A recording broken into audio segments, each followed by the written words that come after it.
Assalamualaikum warahmatullahi wabarakatuh. Kami dari tim gugus tugas 1. Saya Ardi Muhammad BP 1814 000003. Saya Alvinus Adeka Putra, BP 1814 0004. Nama saya Sukri Lafresi, BP 1814 000007. Oke, assalamualaikum warahmatullahi wabarakatuh. Baiklah, saya akan coba mengerjakan soal yang nomor 2 menggunakan aplikasi SPSS. Bisa kita lihat soalnya itu regresi linear berganda, itu pengaruh biaya produksi, biaya distribusi, dan biaya promosi terhadap tingkat penjualan. Itu sebuah perusahaan yang bergerak di bidang produksi makanan ingin mengetahui apakah terdapat pengaruh biaya produksi, biaya distribusi, dan biaya promosi terhadap tingkat penjualan. Kemudian untuk mengetahui hal tersebut, perusahaan mengumpulkan data berupa data tim series dari tahun 1996 sampai tahun 2010. Berikut datanya bisa kita lihat.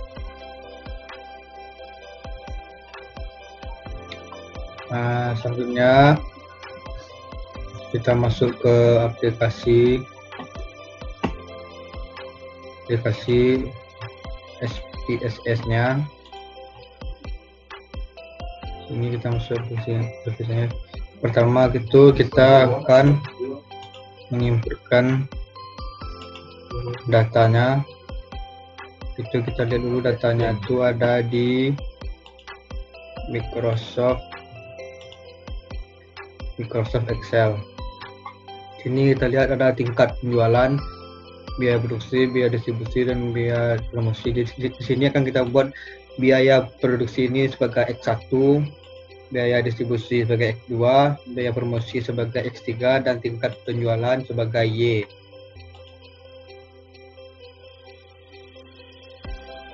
Kita masuk ke SPSS lagi. Pertama itu ada X1. Itu labelnya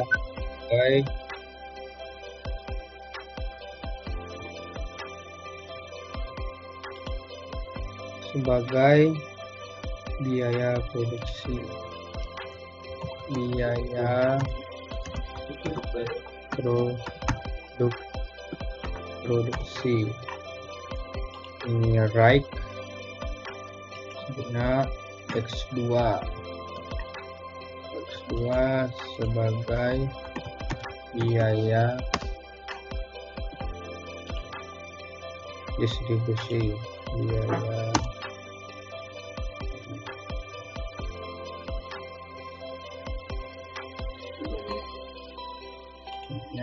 X3 adalah ini biaya promosi,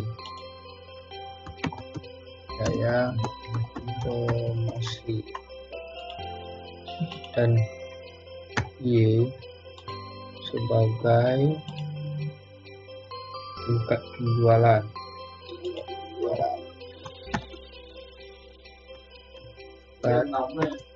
Dan jualan.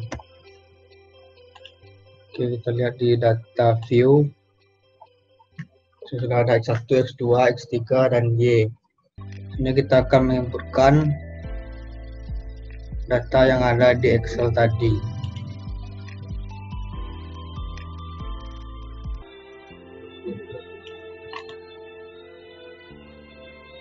Kita copy paste di sini.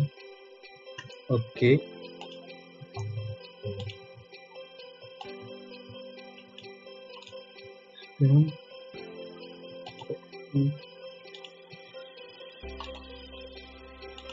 Paste di sini. Oke, sini sudah kita inputkan datanya. Lalu kita masuk ke analisis, lalu regression dan linear.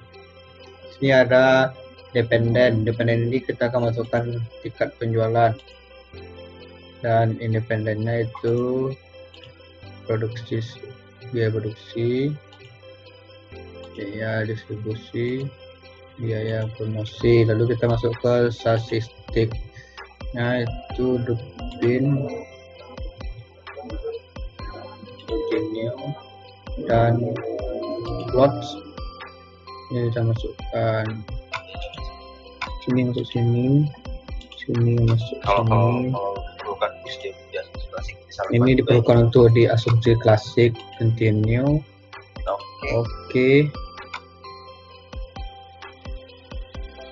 Baik, saya akan melanjutkan pembahasan dari Sukri tadi. Setelah keluar hasil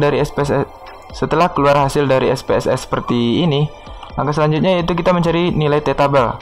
Itu dengan cara T sama dengan rumus T A bagi 2 N dikurang K dikurang 1.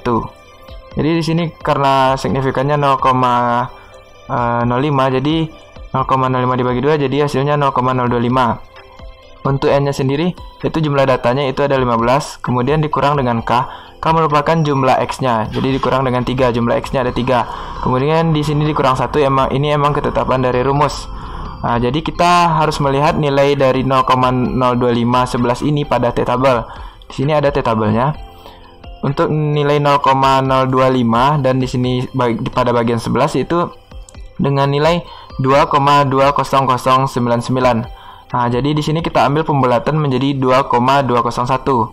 Langkah selanjutnya yaitu kita mencari F-tabel. F-tabel ini dengan rumus F K N dikurang dengan K. Jadi K sendiri adalah jumlah X, jadi jumlah X nya ada 3. Kemudian N 15 dikurang dengan K 3, jadi hasilnya 12. Kemudian kita buka juga F-tabelnya. Nah, di sini ada F-tabel, jadi kita akan mencari F-tabel itu dengan nilai 3 dan 12. Di sini F-tabelnya di sini bagian 3, kemudian di sini bagian 12. Kita cari titik temunya di sini yaitu 3,49. Jadi kita ambil nilai F-tabelnya menjadi 3,49. Kemudian pada langkah selanjutnya kita kembali kepada output SPSS-nya. Selanjutnya kita akan menggali H1-nya. Di sini H1 merupakan nilai signifikan X1 dibanding dengan Y. Nah, kita lihat bagian signifikan itu kita ambil pada bagian koefisiennya. Di sini ada sig dan ada T. Nah, dari hasil SPSS-nya kita diketahui bahwa nilai signifikan pada X1 yaitu biaya produksi yaitu sebesar 0,11 atau kecil jika dibandingkan dengan nilai signifikannya 0,05. Dan T hitungnya di sini kita bisa lihat T-nya di sini yaitu dengan nilai 3,039 yang bernilai besar jika kita bandingkan dengan nilai T-tabel yaitu 2,201. Dari hasil di atas dapat kita simpulkan bahwa H1 diterima, berarti bahwa terdapat pengaruh X1 terhadap Y, artinya biaya produksi berpengaruh terhadap tingkat penjualan. Kemudian kita masuk kepada H2. Di sini nilai signifikan X2 dibandingkan dengan Y. Di sini bisa kita lihat nilai signifikan dari X2 yaitu 0,876.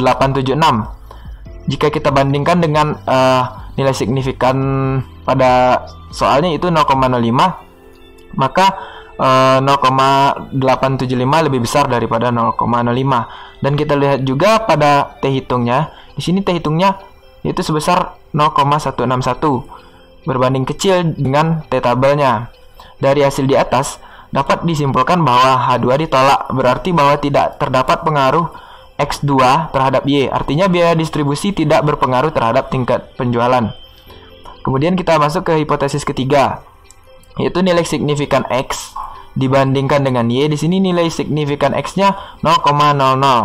Jika dibandingkan dengan signifikan pada soal itu 0,05 dan T hitungnya yaitu sebesar 7,407, besar dari T-tabel yaitu 2,201. Dari hasil tersebut dapat kita simpulkan bahwa H3 diterima, berarti bahwa terdapat pengaruh X3 terhadap Y. Artinya biaya produksi berpengaruh terhadap tingkat penjualan. Nah, kemudian untuk mengetahui kesimpulannya, kita menuju kepada output dari bagian ANOVA. Bagian ANOVA ini. Nah, pada bagian ANOVA ini diketahui bahwa nilai signifikan pengaruh X1, X2, dan X3 terhadap Y adalah sebesar 0,00 atau kecil dari 0,05. Kemudian nilai F hitung pada ANOVA-nya di sini yaitu 248,726 yang berarti besar dari nilai F tabel yaitu 3,49.